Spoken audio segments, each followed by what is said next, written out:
You know, when I think about David Shane and the Whistler Award, it's a perfect match.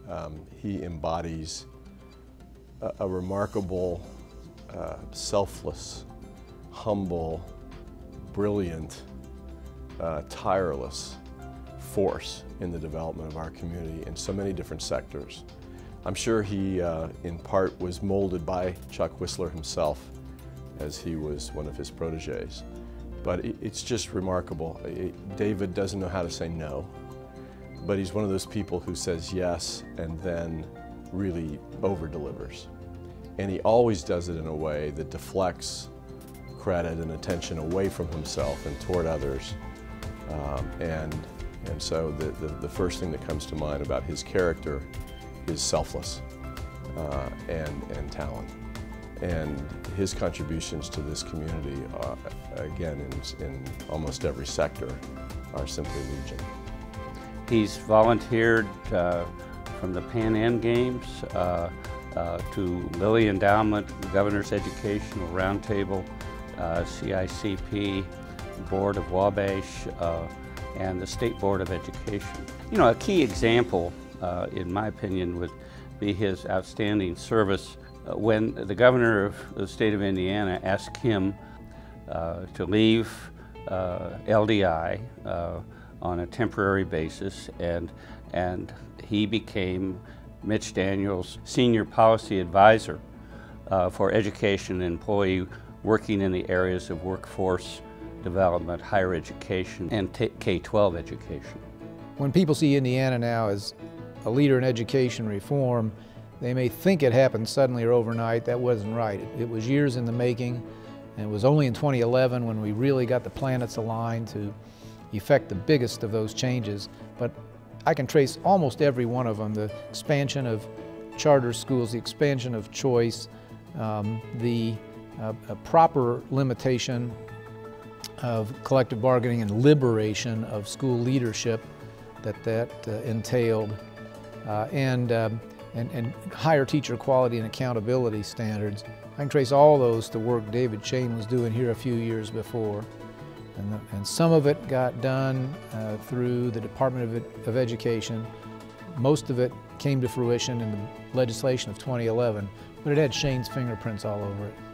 Well, I don't know anybody who is more enthusiastic, more passionate, more committed to improving educational outcomes, particularly for the most disadvantaged members of our community, than David Shane. He has been doing this work not just for years, but for multiple decades, doggedly, determinedly, quietly. I mean, he is involved really in all of the major things that have been happening in education reform, both at the city level and at the state level. And he just has such a thirst for knowledge about this topic. He just cares so much about it. He's so interested in it. He's always reading everything. He wants to know everything. He's just been a phenomenal leader for our community. He also, at LDI, his employer, has been instrumental in helping us create and guide Connexus Indiana, which is aimed at helping upskill educational attainment for middle-skilled workers. So enormous programs all around the state. David has been as much an author as anybody in those programs. In the early 90s, we had a computer enterprise software completely blow up, which just prejudiced all relationships with our customers. And Dave dove into that hook, line, and sinker, and helped us not only weather the storm.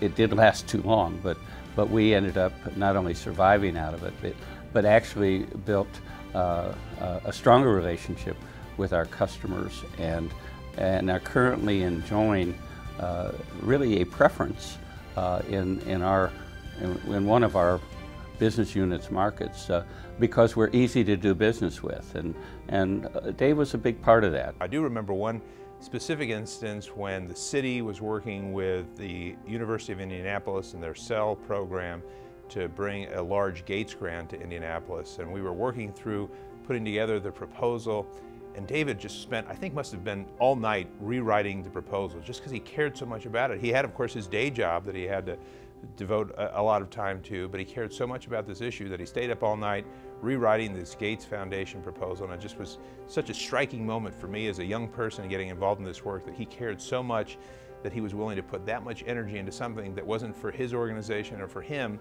but he thought would benefit the community. It'd be hard to name a good cause that David Shane hadn't been associated with one time or another in his career. One often wonders how he found any time to practice law or make a living. But I always think first and foremost of education. He's been a thought leader, an innovator, and an action-oriented citizen, and he's put some time into public service too. And if Indianapolis is now seen, and it is, as a center of progressive thought in education and education reform, you can trace a lot of that back to David Shane.